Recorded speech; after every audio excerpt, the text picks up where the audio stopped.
ഞാൻ ഫേസ്ബുക്കിൽ നമ്മുടെ സുഹൃത്തും നമ്മുടെ മുതിർന്ന നമ്മുടെ ജ്യേഷ്ഠനുമായ ശ്രീ KG ജേക്കബിൻ്റെ ഒരു ഫേസ്ബുക്ക് പോസ്റ്റ് വായിക്കുകയായിരുന്നു. ആ പോസ്റ്റ് ഞാൻ പ്രേക്ഷകർക്ക് വേണ്ടി ഒന്ന് വായിച്ച് കേൾപ്പിക്കാം. 2 അടി അളന്നിട്ട് 3ാമത് കാൽ വയ്ക്കാൻ സ്ഥലം നോക്കി നിന്ന വാമനനോട് എന്തൊക്കെ ഒഴിവുകഴിവുകൾ ഭരണാധികാരി എന്ന നിലയ്ക്ക് മഹാബലിക്ക് പറയാമായിരുന്നു. സംഭവം ശരിയല്ലേ?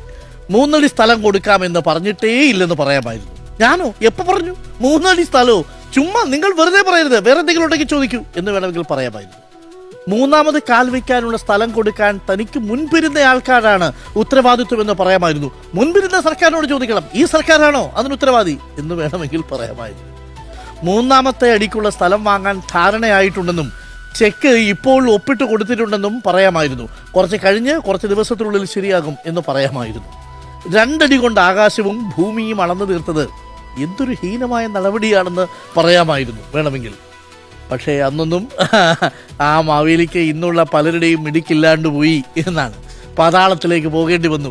ആ മിടിക്കില്ലാതെ പോയ മനുഷ്യരെയും ആഘോഷിക്കുന്ന നാടാണ് കേരളം എന്നത് മക്കൾക്ക് പറഞ്ഞു കൊടുക്കാൻ കൊള്ളാവുന്ന കാര്യമാണ്. അങ്ങനെയൊക്കെയാണ് കേരളം കൊള്ളാവുന്ന ഒരു നാടായതെന്ന് അവരത് കണ്ടും കേട്ടും വളരട്ടെ എന്നാണ്.